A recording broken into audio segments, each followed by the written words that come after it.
Three, two, one.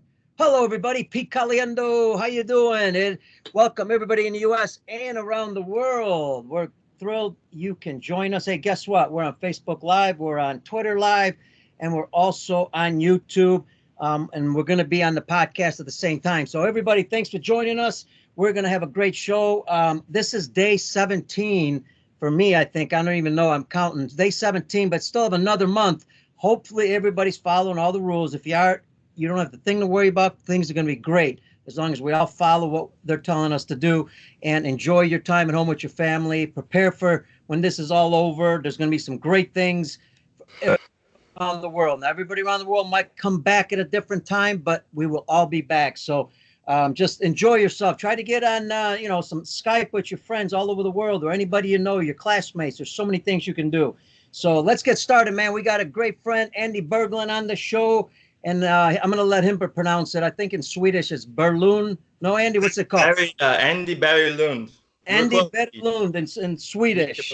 But listen, just want to tell you quickly a little bit about Andy real fast. And again, he's the manager of the South African national team for the World Baseball Classic. We're going to get into that. Milwaukee Brewers, international scout. He covers Europe and he also was the coach player development with Sweden and South Africa. So he trains a lot of coaches, but he's trained coaches all over the world. He's done a lot of great work. Former manager with the Czech Republic team, another great powerhouse in Europe, and the assistant coach with the French senior national teams. That's just a few things about Andy. He's done a ton, but I really wanted to get him on also to discuss, to start off with, the South African program in general. I think it'd be interesting to hear about what's going on in South Africa, also with the national team. So let's welcome my good friend, Andy Berglund. What's up, buddy? Hey, thanks, Pete. It's great to be on your show. It's great to have me, be on this show. I've seen the last few podcasts you did with my good friend Bill Holmberg, Dave Turgeon, John McLaren yesterday. These guys are all mentors to me. And then you had Paul Venter, who's one of those guys I love to learn from outside the box, like Jeff Chrishell on the movement patterns of athletes. So yeah. I've been dialed in, man. I'm like you. I'm in a situation where you can't do much outside, so why not take advantage of as much learning opportunities as you can inside? And this is another good way to do it. So yeah, I was going to say you're stuck in Florida, but I'm not sure that's a bad thing to be stuck in Florida. No, exactly. It's not the worst place to be in the world by any means. They finally shut down the beaches where we're at, so I mean you can't even get beach access, so you can't complain. I was outside yesterday. It was 85 degrees and sunny. And so, I mean, blessing in disguise, so to speak. But yeah, it's tough on all of us. And I thank you for saying what you're saying. I'm in constant contact with our players and coaches back in South Africa. They are under lockdown until I think April 16th. So just making sure everybody's staying safe across the world. We got a lot of close friends and family in the baseball world, and just staying in touch with them, making sure everybody's safe. Awesome. Hey, I want to say hello to, we got a bunch of guys on Facebook. Steve Jansen, one of them, our good friend, coached together in Belgium, and also now the German national coach. So Steve's going to be another guy I got to get on. So awesome. Get ready, Steve Jansen, because you will be on the podcast and also on YouTube very soon, hopefully this week. But listen, let's get started. Because you've got a lot of experience. Let's get started with the South African team. First of all, tell us about the South African program a little bit and how far it's come along and what's going on there. As far as I was in Johannesburg and saw some of the players there, boy, it looked like there's some pretty good players down there. So I imagine all of South Africa's got some real good talent. It does. I started, my first experience down in South Africa was actually probably 2014 when I was still working for Major League Baseball. I would go down and we would do coach development programs. And then eventually we were doing African elite camps, bringing in the best players from South Africa and African nations like Uganda and Kenya and stuff. But South Africa has had this player base that goes back a long ways. And the guys have been sending me old videos from the Olympics in 2000 when they played in Sydney and they beat Holland, if you remember. I don't know if you were at that game or not, but that's one of the things they still talk about, So back in those days, they had, a presence. They had a lot of good players, big size players, athletes and stuff. And then MLB started to get on board with some programming. And then I started kind of picking up. In 2014, I started going down there. So I've got a relationship with that country for about 6-7 years. And I've seen them grow, seen their coach development program get better over the last couple of years as MLB has gotten more involved. Bill Holmberg has gone down there. There's a really good MLB presence down there in Chad Graven-Norris. He's kind of like a Jeff Crushell. I don't know if you've met him, but he's a strength and conditioning coordinator that's doing amazing things with the development of the younger South African players and African players. So I've seen players sign out of there the last few years. Like sign with the Pirates, a few of the guys. I'm keeping my eyes on the situation down there with the Brewers, but it's evolved into now where every year and every couple years they have teams participating in the World Cup, under 12s all the way up to under 23s, and taking their coaches and trying to develop these guys for tournament time because it's hard for them to play. So us going to the WBC last month was the biggest kind of tournament they'd had since Sydney 4 years ago for the seniors. So if coaches out there know how that's like you're basically, it's like the Olympics for these guys, like every 4 years trying to get something to play competitively with. So they played in the Italian Olympic qualifier in October as well. And that was a great experience. But I don't think a lot of people know, like a lot of federations obviously have funding. The South African Federation, when they went to Italy, like that was player funded. They paid for their way to go up there. So like these guys are raw, they're hungry, and they're just looking to showcase themselves to the rest of the world because they're so isolated, Yeah.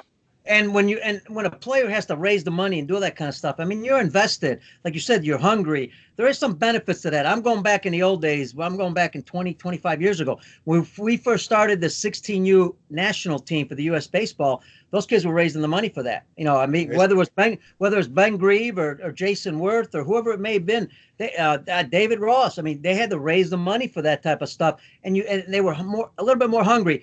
But what I'm interested in, and I'm sure our audience is, I want to give a shout to Chip Carey, a good friend. I got to get Chip on the show also.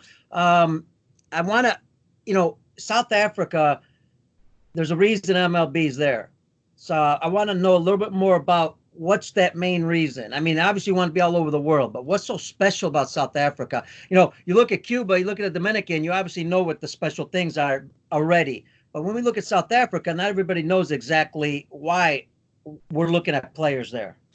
It's, to me, as working with MLB and as a scout, it's that raw talent. Like everybody's kind of looked all over the world at next gem. Like in Europe, when Max Kepler was spotted out of Berlin and became a MLB stud for the Minnesota Twins, like that put Europe kind of on this map.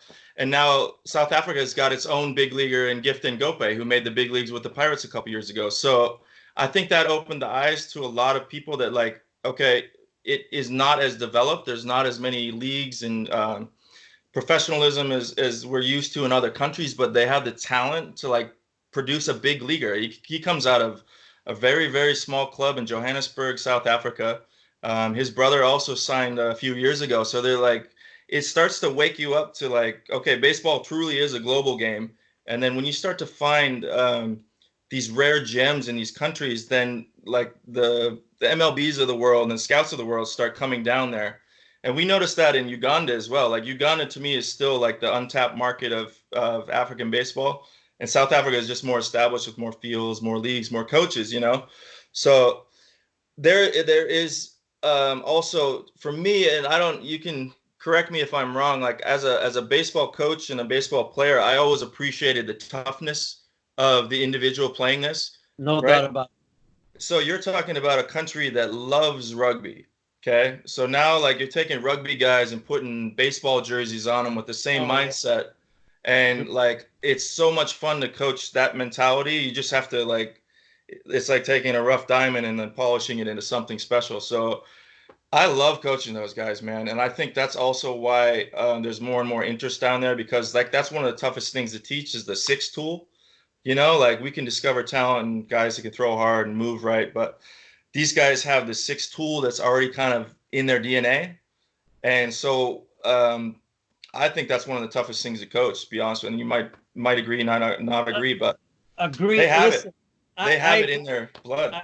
I think you hit it on the button, and I'll tell you why, because we talk about it a lot on the show. I mean, you talk about, you hear it a lot from everybody now. The new thing is training uncomfortable, because we're getting too comfortable. Well, you couldn't ask to be more uncomfortable than you are in South Africa. You couldn't ask to be more uncomfortable in Dominican. For those guys, they were uncomfortable all the time, All the time. and it's like an everyday thing for them.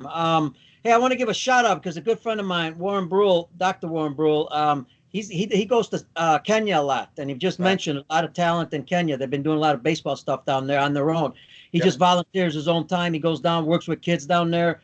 So I want to give a shout out to him. Also, the president and CEO of Pony Baseball, Abe Key, on the show. Hey, Eduardo Perez from MLB Network, right? I think he's on ESPN also. Eduardo Perez is watching, and Eduardo was the manager of the Puerto Rican national team in the World Cup in Italy. Got a chance to meet him, first class person. Got a lot of people, Andy, watching you. So here's what I want to get on. I want to get to this. When it comes to South Africa, obviously you mentioned the gentleman that's in the big leagues. Now that had to explode a little bit when young kids see that. That has to help a lot when you got a big league player that's made it, from South Africa. Yeah, like when he and I've gotten to know Gift over the last 5-6 years, and he is as how do you describe him? Off the field, you radiate towards the guy. He's full of energy. He's always got a good outlook. He's got a positive demeanor about him. So kids look up to guys like that. We've got other guys that have come real close. There's a guy named Dylan Unsworth that's got as high as AAA, and he's the same way. There's guys like that in South Africa that are role models for these kids, and when they come out and they're around the kids, and I've seen these guys go around and do camps with, kids in the South African townships, and like they're beaming because of the personalities of these guys.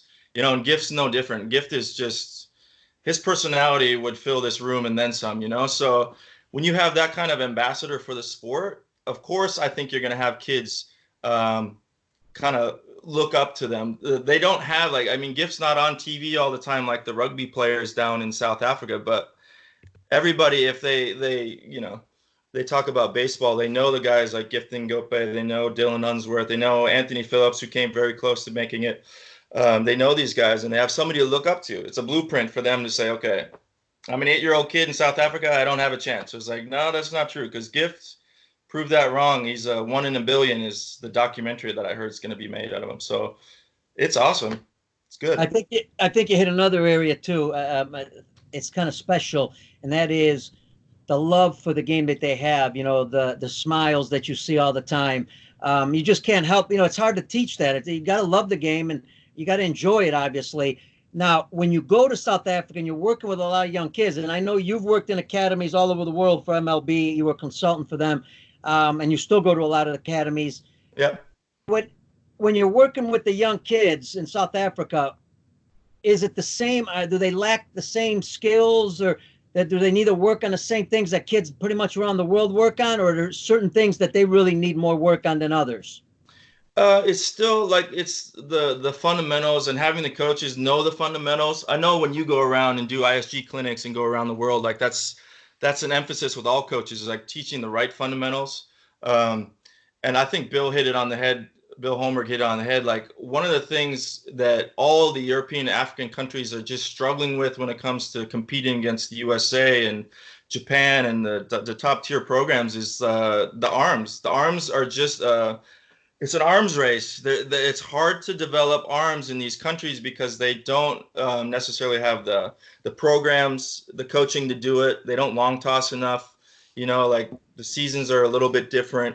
But as soon as, and I discovered this in European development, as soon as you start developing a pool of young players that are athletic, starting from 12 under, 8 under, all the way down there, and build them up being athletes, and then developing the right arm action, which I listened to Bill trust me, I've listened to Bill for 10 years telling me how to throw a baseball, and he still critiques me about how I do it wrong. So, but he has always been spot on. And the best countries in the world have just this rotation of depth in arms. Under 18 programs, you say, okay, Japan and USA are in the final of the under 18s again. Well, they keep guys that are coming out and throwing 90 to 95, but cleanly, good mechanics, good coaching, staying healthy. And that's been a struggle in Europe and Africa, trying to get a group. Every once in a while you get a couple guys that come out that are throwing 80, 85 to 90 by the time they're signable. But it's so rare, to get a group of them. And that's what, I mean, I've seen it in Europe and Italy and Holland with good programs, so that's what's missing, Pete. Like I've said that from, I think the time I started working in MLB overseas is like, as soon as these countries start to develop some um, true athletes, which comes from Jeff Grishel, and then also like start to really dive into how to teach the right throwing mechanics so that your under 18s across the board have just a bunch of live arms, and they may not be pitchers. Then like the infielders and outfielders also can play at that speed of the game because their arms are alive and well. So, I mean, what do we do? That's probably a question I could ask you. You've seen a lot of countries in Eastern European like nations. Like if you go to Belarus, you'll see a 6'8" guy, correct? And he's might be throwing 73 miles an hour. Like it's a head scratcher. What do we do to get more 6'8" guys playing? And what do we do to get more 6'8" guys throwing 95 by the time they're any suggestion? No, I think we've got a lot of great science nowadays, when it comes to the development of the arm, whether it be like you said, the long toss, with Alan Jaeger, or you've got the weighted ball program, but you've got Crochel's program where you strengthen the body. I mean, there's so many things that you can do to throw harder nowadays. And one thing I've always said is baseball's always been behind. Now we're starting to catch up a little bit. And I say behind. The Japanese been throwing hard for a long time, and they're not very big, Right. and they've proven that you can take a smaller body and throw the ball hard, not only as a pitcher, but all positions. And now we're starting to show that we can take anybody, any type, and strengthen the arm. And as we introduce that internationally, and that's what you guys are doing, the more and more we introduce them, the only concern I have is internationally, if we're going too fast, don't forget the fundamentals either, because Absolutely. you could, in my opinion, you could work on a lot of programs, but if you're not strong enough to handle a weighted ball program, you could also get hurt. Absolutely. So like Crush said many times, do we wait till they're about 15, 14, 15, 16, till they're fully developed before we get them on some of these programs? So that way they don't get hurt. I think that's got to be a concern. But then you have the other problem is that kids want to throw hard, fast right away so they can get signed. Well, Right. there's a balance there. So I think there's a lot going on. But before I do anything, I want to give a shout out to Liam Carroll, national coach for the Great Britain team. Yeah. Good friend of yours. We got Pete Rose Jr. on the show on Facebook Live. We can't get everybody on Facebook Live, but we really appreciate you being on, man. You guys are awesome. Thanks for listening to the show. Here's the thing, too. I wanted to mention about South Africa, maybe some countries like South Africa. We're getting these guys where they're raw a little bit. Have you seen that it might be easier to develop help develop the players in the right way, because they don't have as many bad habits that we've got to break, or the player needs the break? Nowadays, we're talking more about the player being involved in their own training, not us telling them what to do all the time. But do you see that it's a little easier because they're a little bit more raw?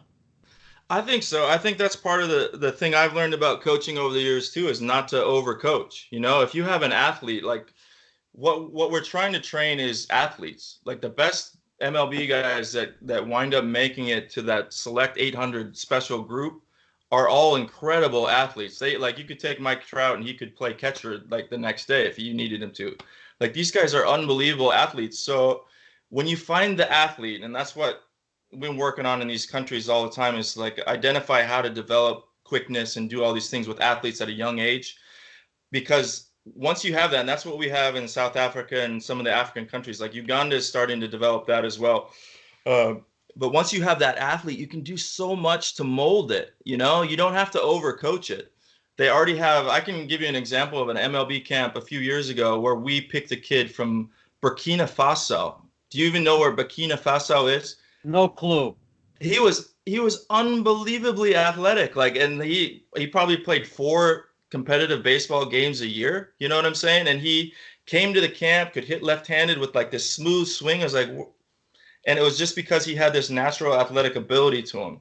Versus like, and I mean, I've been guilty of this in the past, trying to overcoach the athlete. Like I've learned a lot from the Dutch programs. Like you had Paul Venner on the other day, like how Franz Bosch's system of teaching, teaching the body to move correctly instead of over saying, okay, your hands are doing this and your head is doing this, like that. It's a slow response time to learning about that. But when you have an athlete, and I learned this from Jeff Grishow from the first day I met him, is as soon as you have an athlete, you have a baseball player.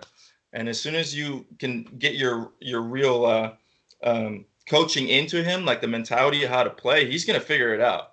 Like Max Kepler from Germany is a great example. Like grew up as a family that were dancers and ballerinas, and he was a soccer player, and then he just eventually did 6'4", unbelievably fit athlete that could hit the crap out of the ball. You know what I'm saying? But it started from that foundation. So yeah, they're raw. They're rugby raw in South Africa. They're rugby raw. They'll run through the wall for you. You just have to fine tune them. Like the more robotic and you've probably seen it with kids. Like I don't know where I've seen it the most, but like you'll see very robotic movements in some of these Eastern European countries and different places, and you're like, wow, it's going to be tough. It's going to be tough to mold that. It's already muscle memoried in. Yeah, and as Crush says, and that's what worries me a little bit in the U.S. We're playing so many games at the younger levels, the 10, 11, 12-year-olds, only baseball. They're not multi-sport athletes. They're not developing, like exactly. Crush says, the athleticism out of them. So that way, then you can become a very good baseball player.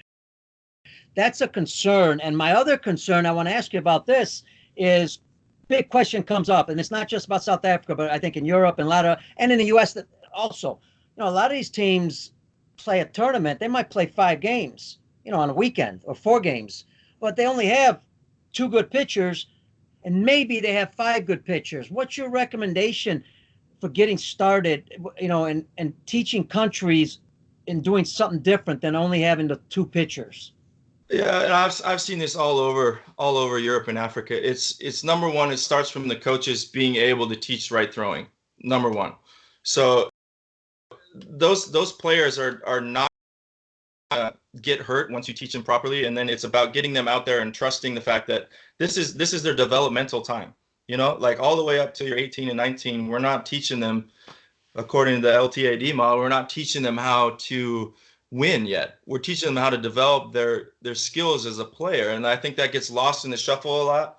Like if I had a tournament and it's a 5-day tournament, like I'm going to try to throw almost every guy on the roster and just see what they are able to do on the mound. I might have 2 guys that are really, really good, but if I know that, I would wait to use them maybe later in the tournament or against better teams. But like this is the time for them to develop. And you might be able to start to see a young pitcher that you never discovered before have some skill, put him out there. He's got good arm action, and next thing you know, you develop him into a pitcher.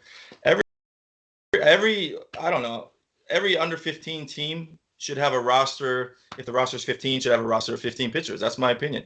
Like they should be able to go out there, throw an inning, kind of show what they're all about. And then, like you said, like you're not backed into a corner and say, okay, well, that 15-year-old's got to throw Monday, then Wednesday, and then Friday for us to win this 15-year-old tournament. It happens a lot.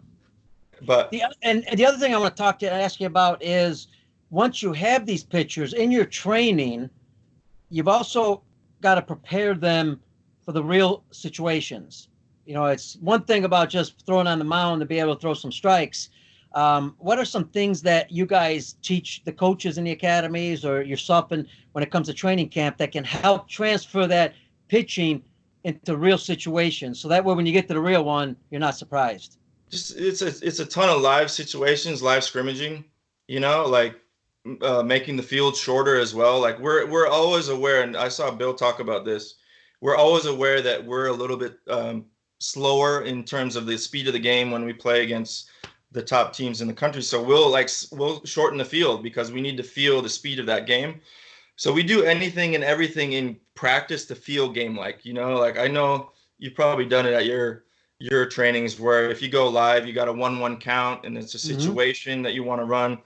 And then next thing you know, the pitcher gets his second strike and now it's a 2-strike situation for the hitter. And then also see if the pitcher can execute. So like you make them feel as close to the game as possible.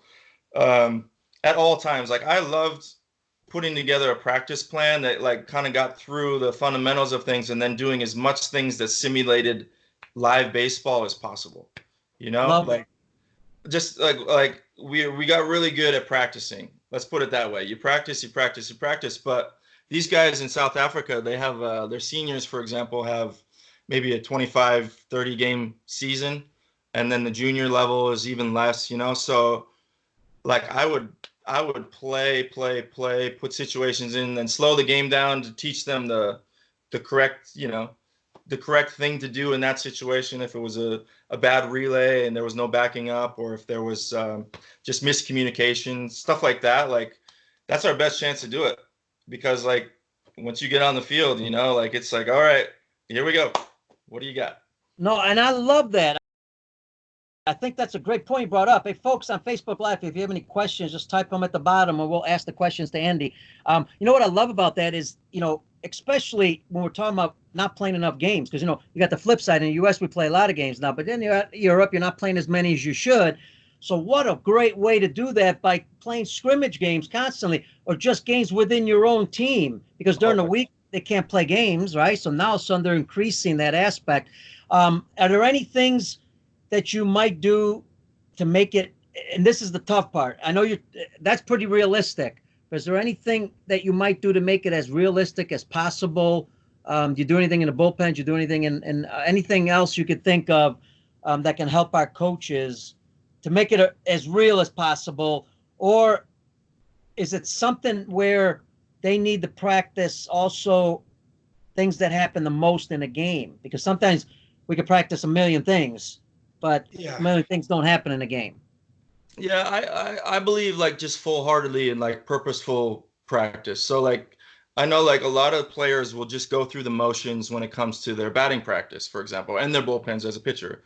But if you take batting practice, for example, just when we were with the South Africans, we knew we were short on time getting ready for playing against either France or Germany and playing against professional teams that threw hard.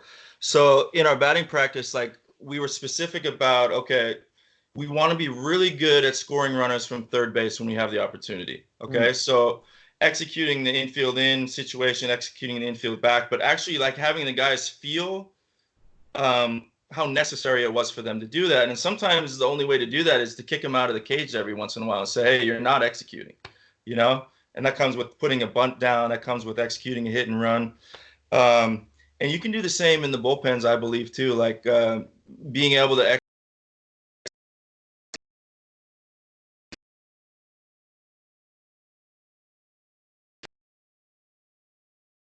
the teams that we're facing,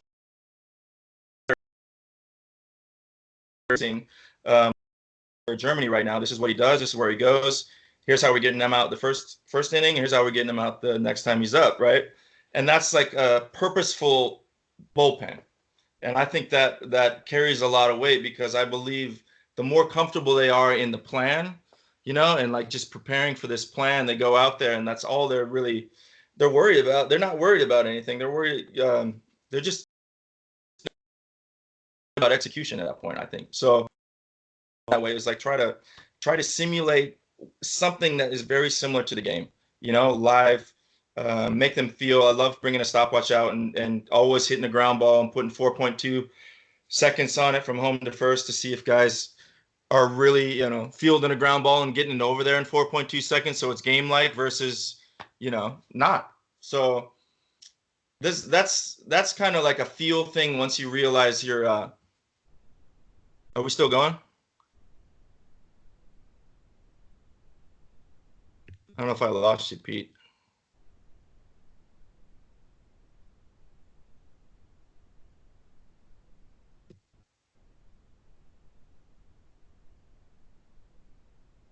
I might have lost you.